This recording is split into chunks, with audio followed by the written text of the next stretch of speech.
अस्सलाम वालेकुम dear class, welcome to the lecture of computational physics. जैसा कि आप लोगों को मालूम है कि हम सी प्लस प्लस लैंग्वेज के साथ इंटरेक्ट कर रहे हैं, इसको समझने की कोशिश कर रहे हैं। तो इसके चैप्टर नंबर 1 में हमने कुछ इस बेसिक स्टेटमेंट्स को समझने की कोशिश की थी। आज हम चैप्टर 1 इंट्रोडक्शन का इंट्रोडक्टरी चैप्टर ही है, but we are going to start now chapter 1 second part. Second part में हम इसकी बहुत ही इम्पॉर्टेंट चीज़ का जो मुतालिया करेंगे, उसमें इसकी इनपुट और आउटपुट इंस्ट्रक्शंस हैं। बेसिकली अभी तक हमें नहीं पता कि इनपुट, इतना ज़रूर पता है कि इनपुट में जो हम डाटा कंप्यूटर को देते हैं उसको इनपुट कहते हैं। आउटपुट पे जो डाटा कंप्यूटर से हम वापस लेते हैं या अपनी स्क्रीन के ऊपर प्रोड्यूस करवाना चाहते हैं, वो आउटपुट डाटा कहलाता है। लेकिन अभी स्टिल हमें नहीं पता कि हमने अपनी मर्ज़ी का इनपुट इंसर्ट करने के लिए और अपनी मर्ज़ी का आउटपुट जनरेट करने के लिए हमें किस किस्म की इंस्ट्रक्शंस का सामना करना पड़ सकता है। तो इन्हीं किस्म की इंस्ट्रक्शंस को समझने के लिए आज हम इसकी बेसिक इनपुट आउटपुट स्टेटमेंट्स को स्टडी करेंगे। इसमें सबसे पहले आप देखेंगे हमारे पास जो आउटपुट स्ट्रीम या आउटपुट स्टेटमेंट हमें चाहिए वो सी आउट जो वर्ड है, सी आउट ऑब्जेक्ट कहलाती है ये स्टेटमेंट। और सी आउट का जो वर्ड है ये निकला है कंसोल आउट। मतलब कंसोल के ऊपर आपने एलसीडी या स्क्रीन के ऊपर क्या आउटपुट प्रोड्यूस करवाना चाहते हैं, तो ये वर्ड कंसोल आउट वर्ड से निकला है। मतलब जो चीज़ आप रिप्रेजेंट करवाना चाहते हैं आउटपुट पे, वो सी आउट कहलाएगी या सी आउट ऑब्जेक्ट कहलाएगा। और ये आउटपुट स्ट्रीम के ऊपर आएगा। अब स्ट्रीम क्या होता है? फ्लो ऑफ डाटा, एक जगह से दूसरी जगह डाटा का मूव करना स्ट्रीम कहलाता है। और इसी तरह से ऐसी सी आउट हमारे पास एक ऐसी आउटपुट स्टैंडर्ड स्ट्रीम है, हम कह सकते हैं सी प्लस प्लस की, जिसमें हम डाटा को आउटपुट स्क्रीन के ऊपर सेंड करते हैं। और इस आउटपुट स्क्रीन के ऊपर सेंड करने के लिए हमें जो इंस्ट्रक्शन की ज़रूरत होगी या इंस्ट्रक्शन को लिखना कैसे, आपने मेड कैसे करना है इंस्ट्रक्शंस को, उसकी ग्रामर कैसे सेट करनी है, तो उसका सिंटैक्स जिसको हम कहते हैं कि सी आउट का सिंटैक्स हमारे पास क्या होगा, वो इसमें नीचे यहाँ लिखा हुआ है। ये देखें, ये एक लाइन आपको नज़र आ रही है, ये सी आउट का सिंटैक्स है। इसमें आप देखें कि इसमें पहले आपने सी आउट लिखा, उसके बाद एक आपने इंसर्ट किया है यहाँ पे कुछ स्पेशल कैरेक्टर, ये कुछ साइन है, स्पेशल साइंस हैं जो आपने इंसर्ट किए हैं, इसको अभी हम पढ़ेंगे। फिर उसके बाद है कांस्टेंट वन वेरिएबल, यहाँ पे आप कोई भी कांस्टेंट या वेरिएबल डाल सकते हैं। प्लस अगर आपको मजीद कांस्टेंट टू चाहिए, मतलब कोई there you need some other constant और variable too, then you will have to put this statement right now कि आपको एक और इंसर्ट करना पड़ेगा स्पेशल साइन, और उसके बाद सेकंड कांस्टेंट और सेकंड वेरिएबल इंसर्ट करने पड़ेंगे। अभी स्टेटमेंट को थोड़ा सा समझ लेते हैं, हम नेक्स्ट पेज पे चलते हैं और इसको समझने की कोशिश करते हैं। इसमें आप देखें कि यहाँ पर आपको नज़र आ रहा है कि हम पहले सी आउट के बारे में पढ़ेंगे। सी आउट तो सिंपली हमने इंस्ट्रक्शन का नाम है कि हमने प्रिंट करवाना है, तो हमने सी आउट लिख दिया और ये सामने उसको यही लिखा हुआ है कि एक स्ट्रीम ऑब्जेक्ट है, एक इंस्ट्रक्शन है, एक नाम है स्टेटमेंट का, प्रिंट आउट स्टेटमेंट का नाम है, आप ये सिंपली कह लें। उसके बाद सेकंड आ जाता है ये वाले स्पेशल साइन। ये स्पेशल साइंस में ये इंसर्शन ऑपरेटर भी कहलाते हैं और पुट टू ऑपरेटर भी कहलाते हैं। पुट का मतलब डालना, इंसर्ट करना, तो या आप इसको इंसर्ट भी कह सकते हैं, पुट टू ऑपरेटर्स भी कह सकते हैं। और थर्ड आपके पास आ जाता है कांस्टेंट वेरिएबल्स और 1 और कांस्टेंट वेरिएबल्स 2। ये लिस्ट ऑफ कांस्टेंट्स होगी, लिस्ट ऑफ कांस्टेंट होगी, वेरिएबल्स होंगे, अरिथमेटिक एक्सप्रेशंस भी हो सकते हैं। फॉर ईच वेरिएबल और कांस्टेंट, अगर आपके पास you have more than one constant or variables, then you have to use the special sign of put to operator many time।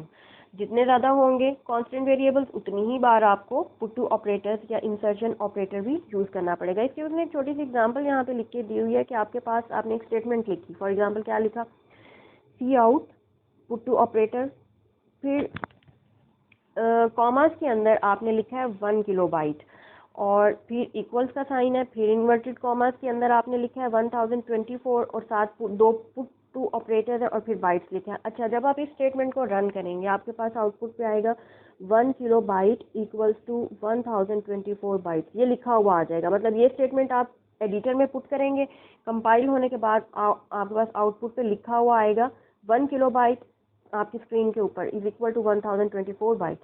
अब इसमें आप देखें कि आपको क्या स्ट्रिंग कॉन्स्टेंट्स इसमें आपने जो दिए हैं वो डबल कोटेशन मार्क्स में दिए। स्ट्रिंग कांस्टेंट मतलब ये 1 किलो, इसमें दो स्ट्रिंग कांस्टेंट्स आपके पास यूज हुए हैं। कौन कौन से? एक तो ये 1 किलो बाइट है और दूसरा ये बाइट्स है। 1024 क्या है? ये न्यूमेरिक कांस्टेंट है। न्यूमेरिक कांस्टेंट को आपने डबल, वहाँ पे डबल इन्वर्टेड कॉमास यूज़ करने की ज़रूरत नहीं है। स्ट्रिंग कांस्टेंट में आपने डबल इन्वर्टेड कॉमास यूज़ करने हैं। और आप देखें कि पुट टू ऑपरेटर्स भी उतनी ही बार डलेगा जितने के कांस्टेंट्स आपके पास, string constant, numeric constant, data constant जितनी बार अप्लाई होंगे, इंसर्ट होंगे, उतनी बार इंसर्ट ऑपरेटर भी साथ में इस्तेमाल होगा। इसकी एक छोटी सी एग्जाम्पल है प्रिंट एक प्रोग्राम करवाने के लिए। ये एग्जाम्पल आपके पास 1.5 है। इसमें मैं आपको तो इसकी डिटेल्स बता देती हूँ कि हमने एक प्रोग्राम राइट करना है। Write a program to print a message on screen using C out object. मतलब सी आउट स्टेटमेंट को आपने यूज़ करना है और एक प्रोग्राम रन करना है सादा सा, जिसमें आप कुछ भी सिर्फ प्रिंट करवा सकते हैं अपनी स्क्रीन के ऊपर। मैं कोशिश करूंगी कि एक C++ की जो ऐप मैंने आपको डाउनलोड करवाई थी उसके ऊपर ये प्रोग्राम आपको रन करके भी दिखा दूं। फिलहाल हम सिर्फ इसको थियोरेटिकली पढ़ रहे हैं। मैं कोशिश करूंगी, I will try my best to do it practically as well. So अब हम इसको समझने की कोशिश करते हैं। हमने प्रोग्राम लिखना है जिसमें सिर्फ हमने स्क्रीन पे आउटपुट लेना है। इसमें आप देखें कि हमारे पास शुरू वाली तो डायरेक्टिव हेडर फाइल है, इसमें एक हेडर फाइल, एक conio.h हेडर फाइल भी इंक्लूड हुई है। ये header file C out object के लिए स्पेशल खास करके इस्तेमाल होती है। इसको भी हम लिखेंगे और उसके बाद मेन जैसे हम लिखते हैं, ये हमारा स्टैंडर्ड सिंटैक्स है प्रोग्राम का। प्रोग्राम शुरू हम मेन से करते हैं, उसके बाद एक ब्रैकेट लगती है, फिर क्लियर स्क्रीन जहाँ पर आप कोनियो हेडर फाइल यूज़ करेंगे वहाँ पे आप एक नई इंस्ट्रक्शन ऐड करेंगे, क्लियर स्क्रीन इंस्ट्रक्शन का मतलब ये है कि अगर आपकी स्क्रीन पे पहले से कुछ है तो वो इरेज हो जाए, ताकि आपका मकसद ही प्रिंट आउट है ना, तो आपको क्लियर प्रिंट आउट नजर आए। उसके बाद नेक्स्ट स्टेटमेंट में आपकी आउट स्टेटमेंट शुरू हो जाती है। सी आउट स्टेटमेंट में आप देखें कि सी आउट आपने लिखा, फिर आपने special put to operator sign डाला है, और फिर आपके पास क्योंकि स्ट्रिंग है वर्ड्स की, you have a long string of word, so you have to put inverted commas लिखेंगे यहाँ। फिर C++ is a powerful programming language and C out, एक हमने ये वाला सेंटेंस लिखा, दूसरी एक और स्टेटमेंट लिखी सी आउट, उसमें लिखा Unix operating system is written in C++। ये भी हमारे पास एक लॉन्ग स्ट्रिंग है। तीसरी हमारे पास यहाँ पे जो स्टेटमेंट आती है, इसको अगर हम चेक करें, नहीं होगा ये, तीसरी स्टेटमेंट अगर आती है इसको हम चेक करें तो ये see out it is an easy to learn language. ये भी आपके पास ये, अब ये 3 स्टेटमेंट्स हैं। ये तीनों सेंटेंस की शक्ल में आपके पास आउटपुट के ऊपर लिखी हुई आ जाएंगी और कुछ भी नहीं आएगा। आप सिर्फ प्रोग्राम रन करेंगे, आउटपुट स्क्रीन जैसे ही आप प्रोग्राम रन करेंगे, आउटपुट स्क्रीन के ऊपर आपको सिर्फ ये 3 सेंटेंसेस लिखते हुए नजर आएंगे। मतलब कि आपने 3 जुमले प्रिंट आउट करवा लिए हैं। ये हमारी असल मकसद था समझने का कि हमने अगर चाहते हैं कि कुछ अपनी मर्ज़ी का प्रिंट लें, कुछ अपनी मर्ज़ी का लिखें C++ लैंग्वेज में, हम तुम उसको कैसे लिख कर देख सकते हैं। तो ये उसका एक इजी वे था। अच्छा, उसके बाद अब हमारा जो नेक्स्ट इसमें आता है एक छोटा सा प्रोग्राम है 1.6। इसको आप खुद पढ़ें और इसमें भी हमने सी आउट स्टेटमेंट यूज़ करनी है और आई लव पाकिस्तान लिखना है। बहुत इजी प्रोग्राम है। C++ मैंने आपको ऐड करके दिया, उसमें भी लिख के आप चेक कर सकते हैं, रन करके देख सकते हैं कि इन प्रोग्राम्स का रिजल्ट आपके पास ऐसे ही आता है या नहीं आता। अच्छा, आप मुझे बाद में इन्फॉर्म कर सकती हैं। उसके बाद अच्छा, एक छोटी सी इसमें अब कुछ चीज़ें, कुछ सिंटैक्स या कोड समझने के लिए हमारे पास कुछ ऐसे वर्ड्स आएंगे जिनको एस्केप सीक्वेंस कहेंगे, और इसमें कैसे कैरेक्टर्स होंगे। Special non printing characters are use to control printing on the output device. मतलब कि हम इसमें कुछ कैरेक्टर, अगर हम चाहते हैं कि हमारी प्रिंटिंग में कोई ख़ास किस्म की कैरेक्टरिस्टिक्स हों, कोई ख़ास किस्म की हम उसमें कोई क्वालिटीज़ या कोई अपनी पसंद की चीज़ें ऐड करना चाहें, लाइंस, स्पेसिंग, टैब्स वगैरह अपनी पसंद की ऐड करना चाहें, तो उसकी कुछ ख़ास इंस्ट्रक्शंस होती हैं और उसको कहते हैं एस्केप सीक्वेंस।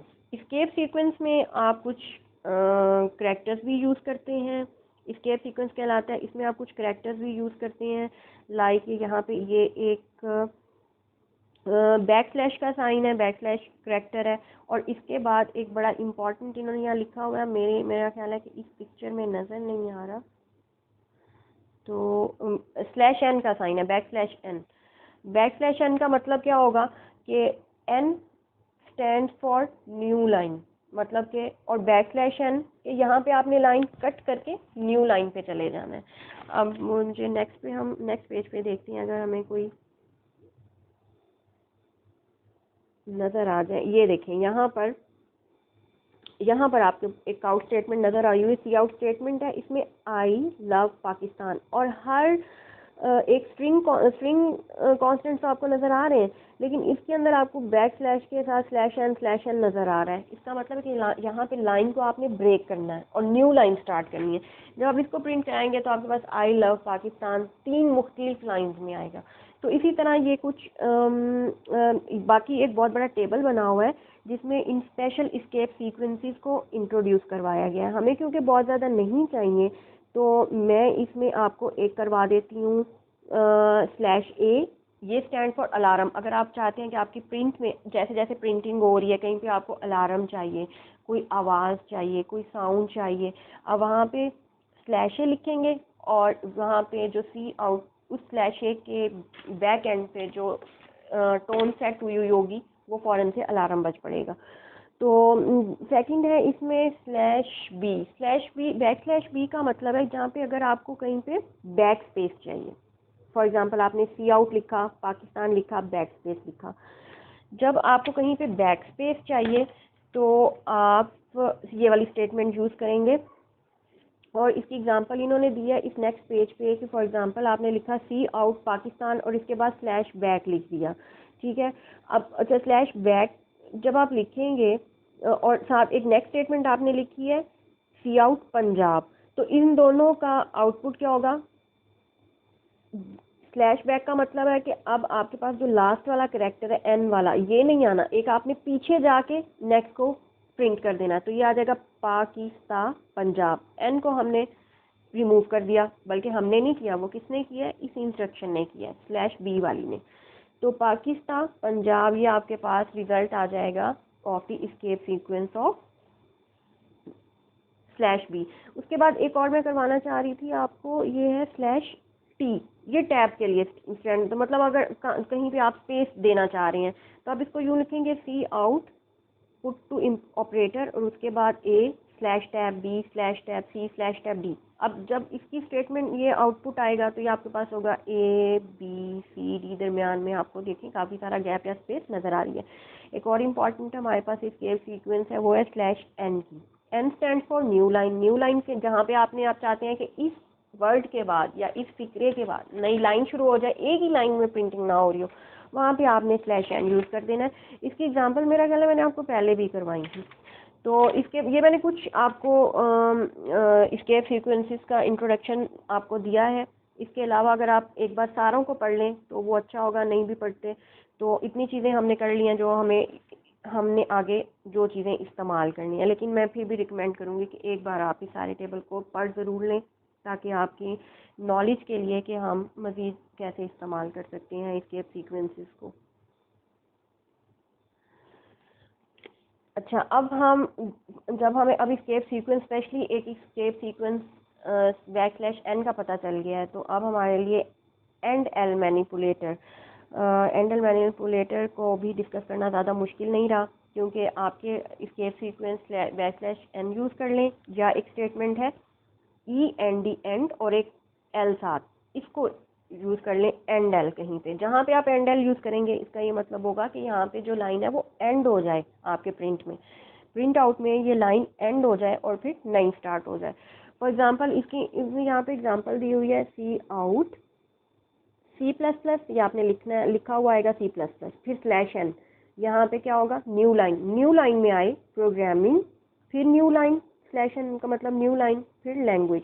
अगर आप इस तरह से लिख लें, या आप इसको एंड एल स्टेटमेंट में भी लिख सकते हैं कि सी प्लस प्लस आप एंड एल कर दें, सी प्लस प्लस के बाद एंड एल हो जाएगा और फिर नेक्स्ट लाइन में प्रोग्रामिंग का वर्ड आ जाएगा, फिर एंड एल हो जाएगा, फिर नेक्स्ट लाइन में प्रोग्रामिंग का वर्ड आ जाएगा लैंग्वेज।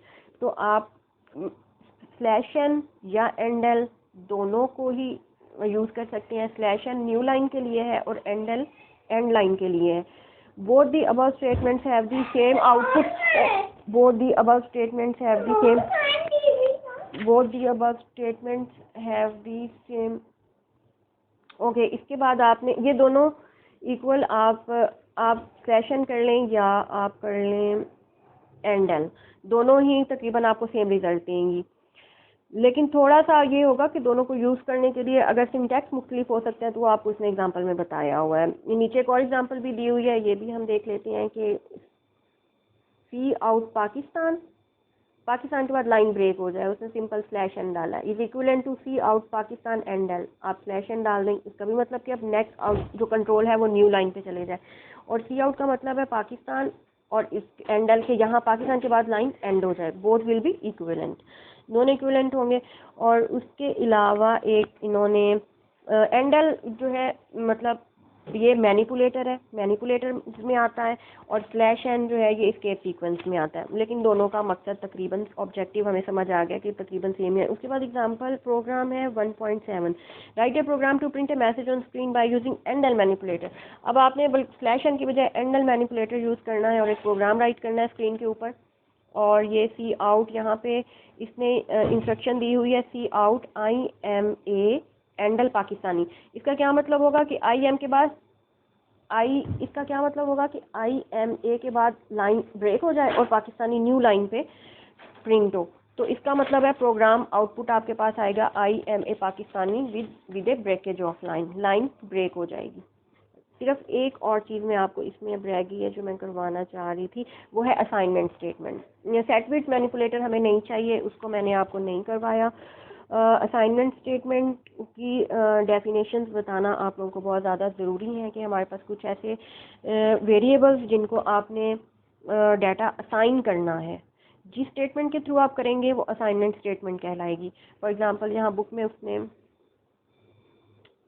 में उसने दिया हुआ है एक वेरिएबल VAR, एक वेरिएबल से उसने निकाला कि आप अपने वेरिएबल को कोई भी नाम दे सकते हैं, ABC भी दे सकते हैं, कोई स्पेशल नाम भी दे सकते हैं, ताकि जो आपको याद रहे कि आपके प्रोग्राम में वो यूज़ हो रहा है, वो वाला वर्ड, खासकर वर्ड भी लिखे हैं वो भी आप याद दे सकते हैं। और उसके बाद एक्सप्रेशन का क्या मतलब है, आप जो एक्सप्रेस करना चाहते हैं अपने वेरिएबल में, जो असाइन करना चाहते हैं वो आप यहाँ पे लिख सकते हैं।